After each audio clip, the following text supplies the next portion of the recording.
Locker নম্বর ৩৩।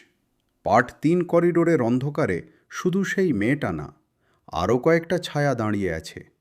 অরিন্দম প্রথমে বুঝতেই পারছিল না সে ঠিক কী দেখছে। করিডোরের আলো হঠাৎ টিমটিম করতে শুরু করলো। এক মুহূর্ত আলো জ্বলছে, আর এক মুহূর্ত নিভে যাচ্ছে। আলো জ্বলতেই অরিন্দম দেখল ওগুলো মানুষ, কিন্তু ঠিক মানুষও না। তাদের শরীর আছে, কিন্তু মুখগুলো যেন অস্পষ্ট। মনে হচ্ছে ধোঁয়ার মতো কিছু একটা তাদের চারপাশে ঘুরছে। অরিন্দম কাঁপা গলায় বলল, ওরা কারা? বৃদ্ধ লোকটা ধীরে ধীরে পিছিয়ে গেলেন, তার চোখে আতঙ্ক। তিনি ফিসফিস করে বললেন, ওরা ওই রাতের লোকগুলো। অরিন্দম অবাক হয়ে বলল, কোনো রাত? বৃদ্ধ বললেন, যেদিন ডাকাতি হয়েছিল। যারা ওই বাক্স খুলেছিল তারা কেউ বাঁচেনি। তাদের আত্মা এখানেই আটকে গেছে। ঠিক তখন মেয়েটা আবার হাসল, খিলখিল খিলখিল। তারপর সে বলল, তারা আমার সাথে থাকে। অরিন্দমের বুক ধড়ফড় করছে। সে বুঝতে পারছে না এটা স্বপ্ন নাকি বাস্তব। বৃদ্ধ বললেন, শুনছ, ওটা রিয়ার কণ্ঠ না, ওটা অন্য কিছু। মেয়েটা ধীরে ধীরে সামনে এগিয়ে এলো। তার চোখ এখন অন্ধকারে চকচক করছে। সে বলল, তোমরা কেন আমার লকার খুললে? অরিন্দম তোতলাতে লাগল। আমি আমি জানতাম না। মেয়েটা মাথা কাত করল। তার কণ্ঠ হঠাৎ বদলে গেল। এবার সেটা গভীর, ভারী, যেন অনেকগুলো কণ্ঠ একসাথে কথা বলছে। এখন তোমরা এখানেই থাকবে। ঠিক তখন করিডোরের আলো হঠাৎ নিভে গেল। চারদিকে অন্ধকার।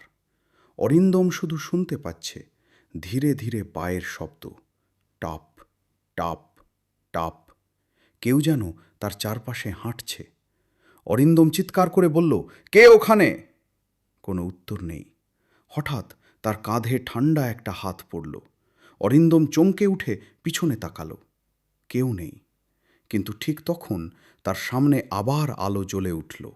সে দেখল বৃদ্ধ লোকটা মাটিতে পড়ে গেছে। অরিন্দম দৌড়ে তার কাছে গেল। আপনি ঠিক আছেন? বৃদ্ধ কষ্ট করে চোখ খুললেন।